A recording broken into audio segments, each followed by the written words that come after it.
grow, still can't stop it.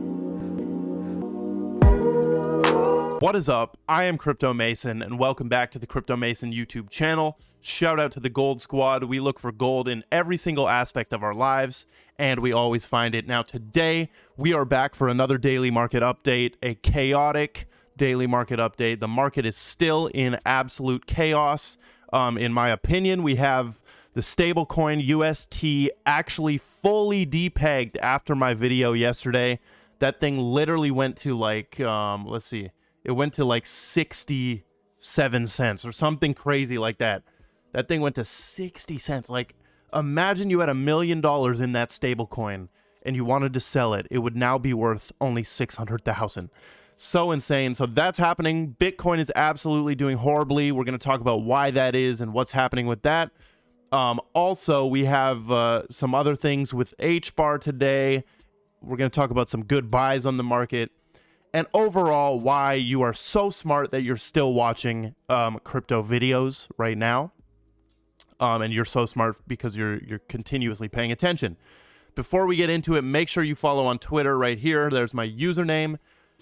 Getting into it, $31,440 Bitcoin. Market cap is 1.44 trillion. Something I noticed this morning was the volume is at $216 billion. Like, that's more than I've seen in a very, very long time. I don't know if that's a glitch with this number, but $216 billion of volume right now. We have XRP at 51 cents, Solana 70 cents or $70, Cardano 66 cents. I mean, pretty standard stuff. We're going to talk about some of the greatest buys after we decode Bitcoin a little bit here. So BTC literally did bounce off 30K. I'm 80% sure that in my video yesterday, I said that we will bounce off 30K, or I hope that we'll bounce off 30K.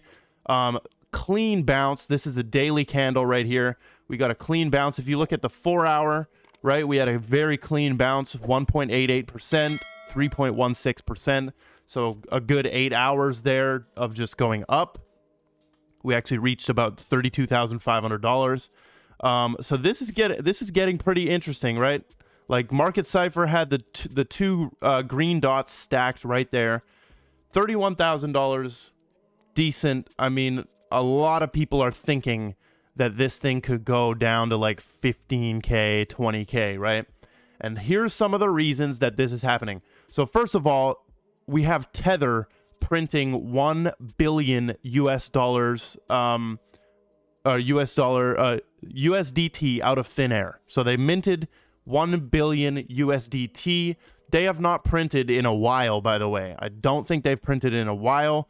And then, of course, you have this guy who's always coming in saying why they printed this. So a lot of people think that they print US dollars, USDT, to prop up the Bitcoin price, and it helps Bitcoin survive. But this guy, Paolo, he's the CTO of Bitfinex and the CTO of Tether. So he comes in and gives context. He says they printed this USDT, 1 billion, inventory replenish on the Tron network. Note that this is an authorized but not issued transaction, meaning that this amount will be used as inventory for the next period issuance requests and chain swaps. So a bunch of technical stuff right there, but he basically gives context on why this is happening. But usually this does help Bitcoin, and it looks like, I mean, it did kind of save Bitcoin from going under 30K.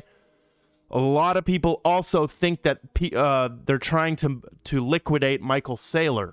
So Michael Saylor, people think that the market is being manipulated to liquidate Michael Saylor, but he has just came out today. Basically says MicroStrategy, who holds like over 100,000 Bitcoin, has a $205 million term loan and needs to maintain $410 million as collateral. MicroStrategy has 115,109 Bitcoin that it can pledge. If the price of Bitcoin falls below $3,562, the company could post some other collateral. Okay. A lot of people thought that this was a higher number here. So, I mean, Are they going to bring Bitcoin to $3,500 just to liquidate Michael Saylor? That is pretty scary that he put that out. $3,562. Moving on to some of the best altcoin buys. I said that I'm not going to buy the Terra Luna dip, but this is too obvious. This is a pretty dang good price to get in, dude. Like, that thing is at $32. That's so damn sad. And we're going to talk about the stablecoin coming up here. But $31, 45% down in 24 hours. That's a dip to buy, to be honest. That's a crash, right? A lot of people say buy the dip. I like to buy the crash. Buying the crash is way better. This is a crash. Like, that's a freaking crash. 50% in one day? That's a crash.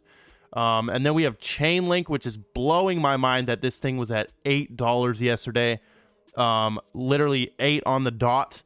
$8 link is crazy. That's absurd, dude.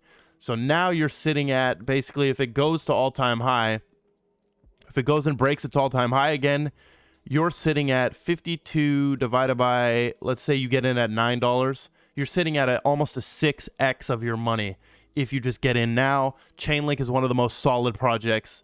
I literally can't think of any FUD surrounding Chainlink. If somebody can drop some FUD in the comments surrounding Chainlink, I would love to read it. And then also ApeCoin is at $9. Just wanted to point this out because this has fully came down even lower than it was before all the Yuga Labs hype. Pretty crazy. HBAR as well. HBAR definitely bounced off this 10 cents right here, right? We rejected going below 10 cents, which is very good. I like to see that. But 10 cents, very good buy-in. Extremely good buy-in. If it goes back to all-time high, you're sitting at a 5x as well. Then we've got Quant, which cleanly bounced off of $70 exactly. So we hit $70, and then we bounced actually 10%, which is insane. Actually more than 10% in 8 hours, which is pretty cool right there that we actually bounced off $70. Did Quant find its bottom? I don't know. Did Quant find its bottom there? $70? I feel like it can go lower, but as for right now, we are not going lower, even though look at how thick this money flow is. That's absurd. And all those green dots just getting spammed. Also, there's a lot of manipulation X's happening. Like, look at that. Look at that. 1, 2, 3, 4, 5. That usually represents seller exhaustion. When there's more than 4 yellow X's on Market Cipher, that represents seller exhaustion. As you can see, we had that right over here. We had 4 X's, right? Oh, shoot. This must be... Oh, yeah. That's... No, go to the 4 hour. I even put the time frame. That's crazy. If we look over here... Where are we at here? Why isn't it loading? We had 4 yellow X's. Are they removed? So there's 3. And that can represent seller exhaustion too. 3 yellow X's, right? We had this big downtrend, and then we were hit with a massive spike up to $315 from $250, right? Pretty crazy. Then we also had like just horrible bearish trend over here, randomly hit with basically 150 to 220. So hopefully that happens again where we get randomly hit with, because we're look at all of these, dude. That's insane. This is the 4 hour. And it's just like riddled throughout all of April. And on the 12 hour, we do have a lot coming in on the 12 hour. Pretty crazy. Now, Do Kwon has just came out about 26 minutes ago, saying he's close to announcing a recovery plan for UST. Hang tight. He didn't mean to be so quiet. He needed to razor focus to deliver.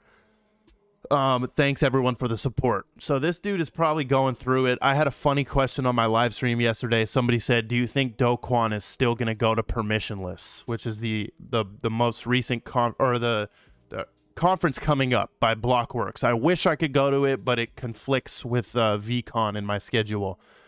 Close to announcing recovery plan. UST is sitting at 90 cents. 90 cents. Horrible still. Absolutely horrible. Fully depegged still. Look at that chart.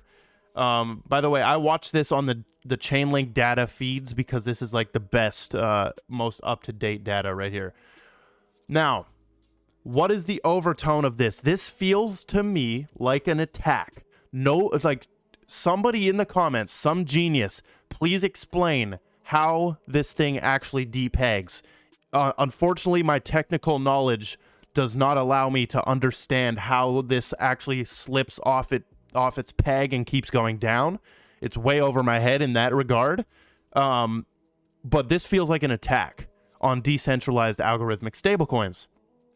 I tweeted out this yesterday. I actually tweeted this, and then Janet Yellen today has confirmed my suspicions that they do want to make an example, or they do jump they do jump at the opportunity of making an example of these failures in stablecoins.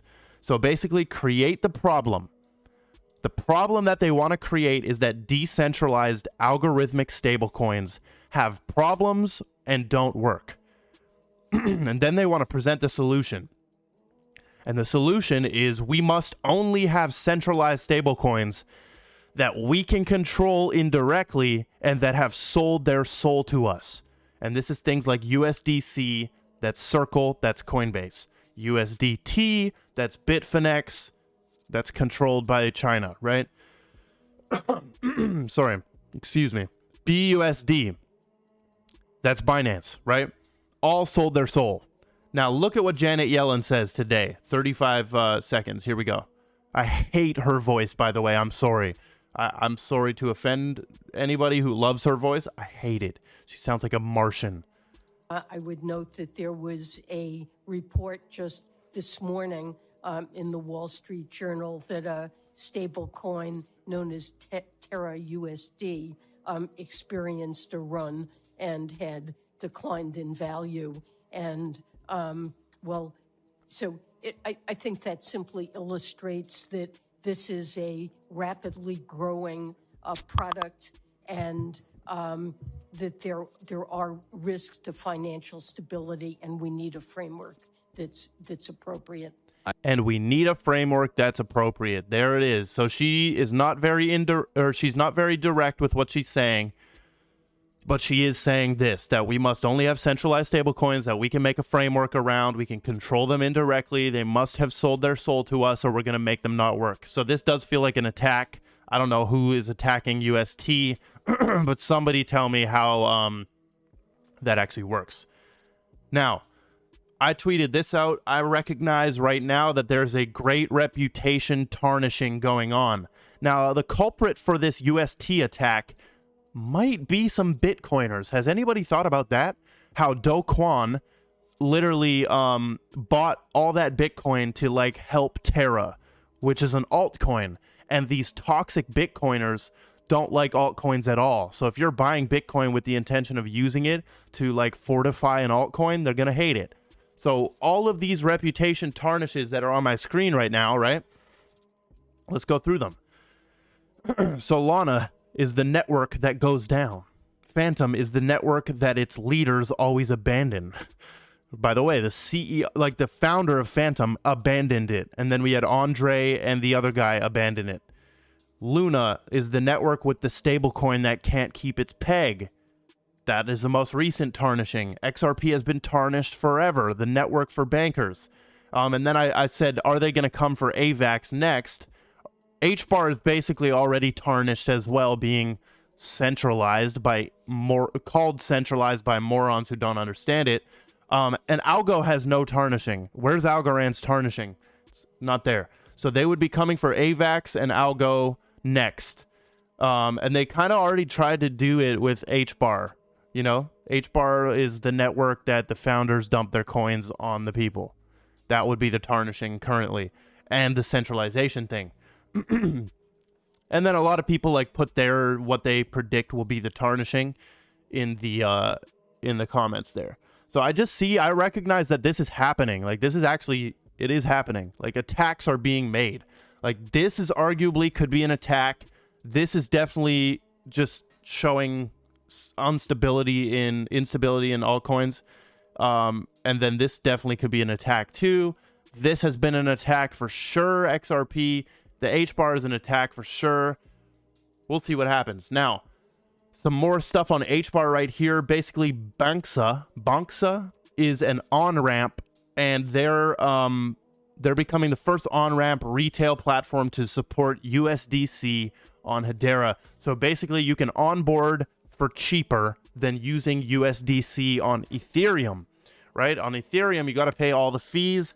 Banksa is making it so that you can do this with USDC on Hedera, and you can on-ramp into crypto. Very cool.